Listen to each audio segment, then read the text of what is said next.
জাদু মন্ত্রের এমন কিছু জিনিসও এরা অনুসরণ করতে শুরু করল যা শয়তান কর্তৃক সুলাইমান নবীর রাজত্বের সময়ে সমাজে চালু করা হয়েছিল। সত্য কথা হচ্ছে, সুলাইমান কখনো জাদুকে আল্লাহ বিরোধী কাজে ব্যবহার করে আল্লাহকে অস্বীকার করেনি। আল্লাহকে তো অস্বীকার করেছে সেসব অভিশপ্ত শয়তান যারা মানুষকে জাদুমন্ত্র শিক্ষা দিয়েছে। জাদু পাগল মানুষদের পরীক্ষার উদ্দেশ্যে আল্লাহ তাআলা হারুত মারুত নামে যে দুজন ফেরেশতাকে ব্যাবিলনে পাঠিয়েছেন, আল্লাহর সেই দুজন ফেরেশতা কাউকে যখনই এ বিষয়ের শিক্ষা দিত, প্রথমেই তারা এ কথাটা তাদের বলে দিত, আমরা তো হচ্ছি আল্লাহর পরীক্ষা মাত্র। অতএব কোনো অবস্থায় তুমি এ বিদ্যা দিয়ে আল্লাহ তাআলাকে অস্বীকার করো না।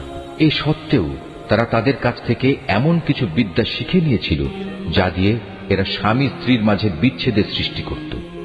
যদিও আল্লাহর ইচ্ছা ছাড়া কোনো দিনই কেউ কারো সামান্যতম ক্ষতিও সাধন করতে পারবে না। তারা মূলত এমন কিছু শেখে যা তাদের কোনো উপকার যেমন করতে পারে না, তেমনি তা তাদের কোনো ক্ষতিও করতে পারে না।